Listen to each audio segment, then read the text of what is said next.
we'll start with the right hand. I parry it. It's just a soft parry. All I want is for it to miss me, that's it. And I'm parrying at about the wrist or so. That's motion number one.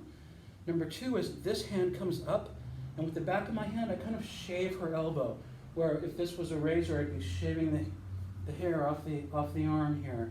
And then I check at the shoulder. And if it seems like we're playing patty cake, don't worry, I'm going to break this down for you and show you some realistic applications later. But for now, I just want you to learn the movement. So here, I'll punch 1, 2, 3. Wrist, elbow, shoulder. Parry, brush, check. Parry, brush, check. And then we'll speed it up. And you notice I have to have my hand ready to parry. Otherwise, I'm not going to be able to get there once it starts speeding up.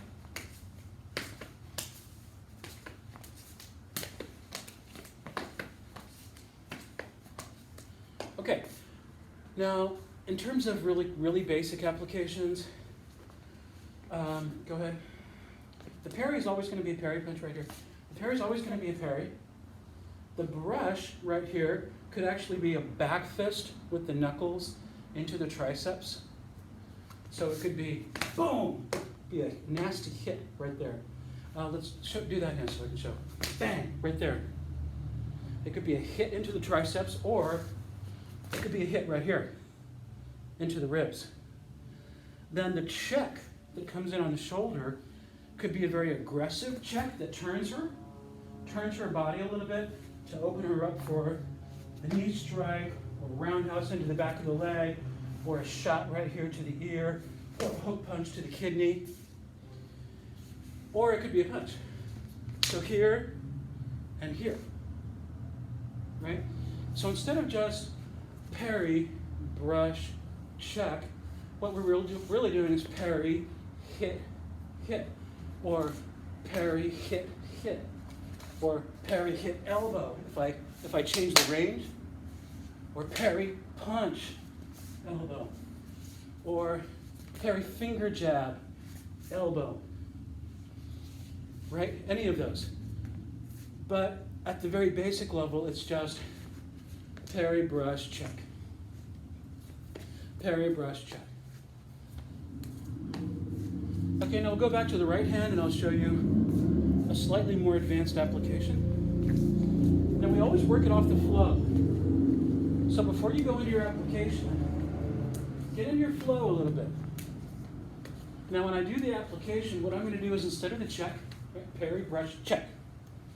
That check will be a punch. Boom, right there. Then I'm going to use this to sweep this arm out of the way as I cover on this side and enter here. That's an elbow shot into the throat or into the jaw. And I'm underhooking here, right? As I sweep that arm out of the way. So I'm here, parry, brush, boom. As I sweep that out of the way, it underhooks. As I enter here, I bring her down into my knee, right? You cannot see my feet right now, but I'll adjust the camera in a minute. I reap her leg right here, and I strike the back of the neck with my forearm. Or you can't see that she posted her hand down on the ground, but she did. Her left hand is down on the ground. I could step on the fingers and then bring her head through. I'll adjust the camera in a bit to show that.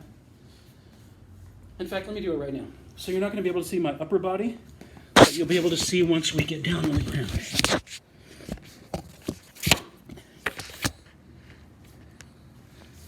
There. So I throw that shot across the jaw. I sweep it out and enter with my elbow. I bring her face down into my knee, right there. I set my foot very close to her foot and parallel, roughly parallel to that other foot. There, exactly parallel now.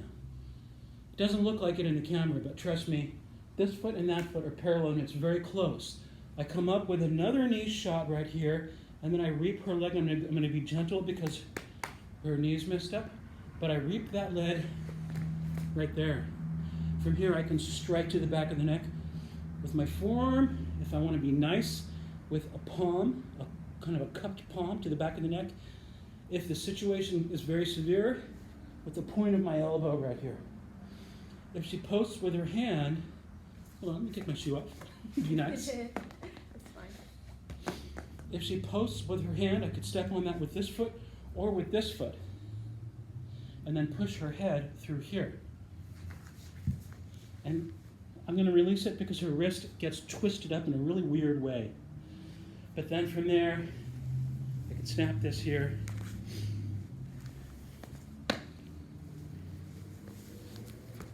Or parry, brush, punch, sweep it out, knee to the face, reap the leg, strike the back of the neck. Now instead of pinning the hand, I could just take the head through there, which means I get this leg out of the way and take her through here. Then I come around to the inside and open that up. And I'm here, here, here. I could strike here as well. I could take her hair and bang, drive her head into the ground. I could drop all my body weight right here, boom, bang. Or I could snap this right here.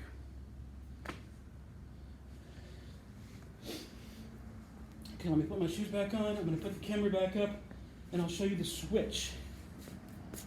So we've been working it mostly just with the right hand, yes? Well, what do you do if you want to work the left? Do you have to just reset and do the left hand? No, actually there is a bridge that gets you across from the right side to the left, and it's a technique itself. There are many possible switches, many bridges that you can use. The one I like is the overcut switch.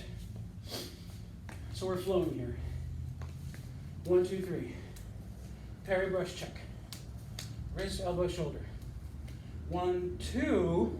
Instead of checking, I come over the top with a forearm strike to the face. She blocks it. This hand right here clears that out of the way. In real life, I would continue to come in here. But for the sake of the drill, I come back and I feed her to the left. Now we're on the other side.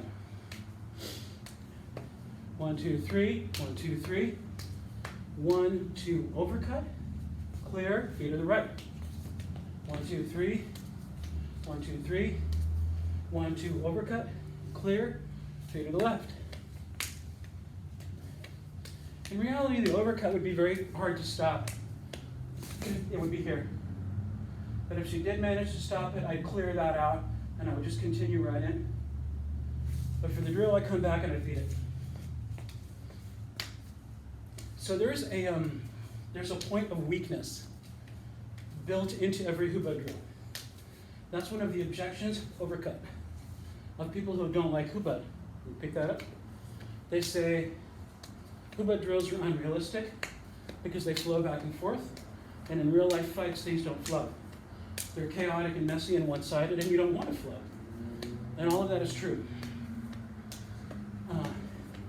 And in this particular drill, the point of unreality is right here, where I check, I retract, and I feed it, instead of just continuing in from right here.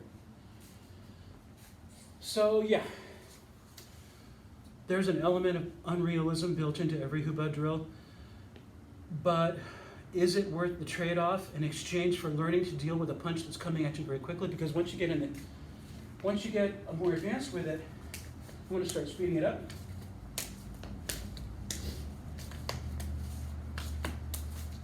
Switch.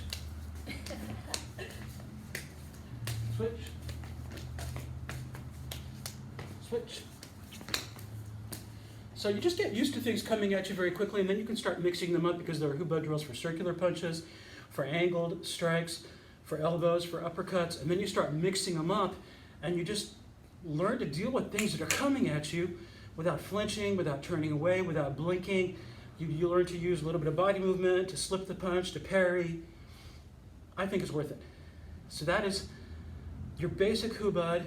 In the next video, I'm going to show you how to deal with kind of an angled strike, what they call in Japanese yokomenuchi, or like a 45-degree strike. Please subscribe. Hit that subscribe button right in the middle. Boom, that round one. And if you like, you can follow up and watch one of the other videos right there, or right there. So take care, train hard, stay safe.